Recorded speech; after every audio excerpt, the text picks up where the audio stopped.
This is Raw Vibrant Rejuvenation. Getting into nature like I always do. Got my own private pool here. Got my sunset. Got my sun gazing. And life is pretty good. Just get into your pool like this. And you're just chilling, and big mama's got you.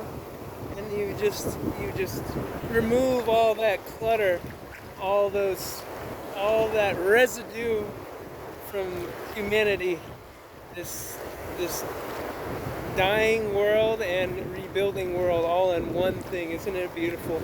And that's how you heal. You just, once you know that everything is always changing and you can just get into nature, you get into nature, and that's how you get healed. That's how you heal anything. Anything gets healed from nature, and it's always good to cleanse your whole